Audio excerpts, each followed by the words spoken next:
यो भिडियो त तपाईले सामाजिक सञ्जालमा देखि नै रहनु भएको होला।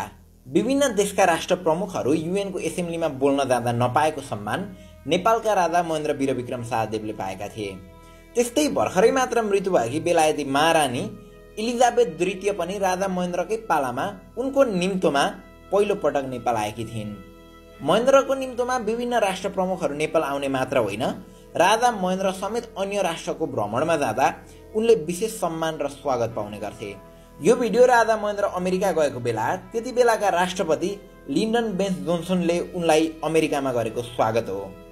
यसरी नेपाललाई अन्तर्राष्ट्रिय जगतमा चिनाउने मात्र होइन, सम्मानित र महत्त्वपूर्ण राष्ट्रको रूपमा स्थापित गर्न सफल भएका राजा महेन्द्र कसरी यस्तो शक्तिशाली बने त? भर्खरै मृत्यु भएकी बेलायती महारानी एलिजाबेथ द्वितीयसँगको उनको विशेष सम्बन्ध, उनले आफ्नो कार्यकालमा के काम गरे र के कुरामा विवादित बने र उनको मृत्यु किन अहिले पनि रहस्यमय मानिन्छ त?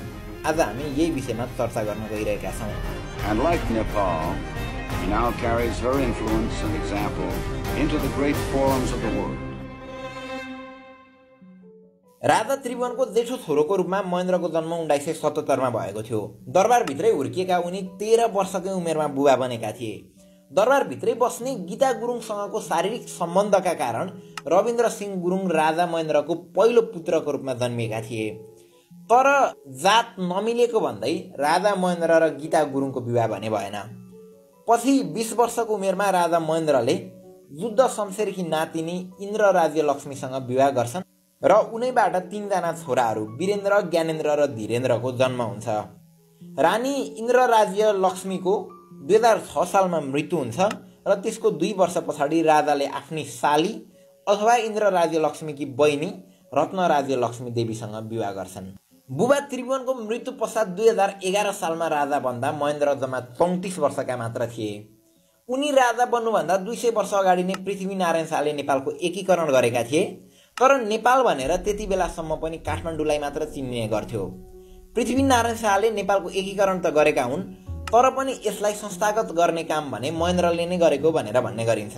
महेन्द्र राजा हुँदा देशको उच्च पदहरूमा जताततै राजनीतिक सल्लाहकार या विज्ञहरूको रूपमा भारतीयहरूको हैकम थियो। विद्यालयमा हिन्दी भाषा पढाइ हुन्थ्यो।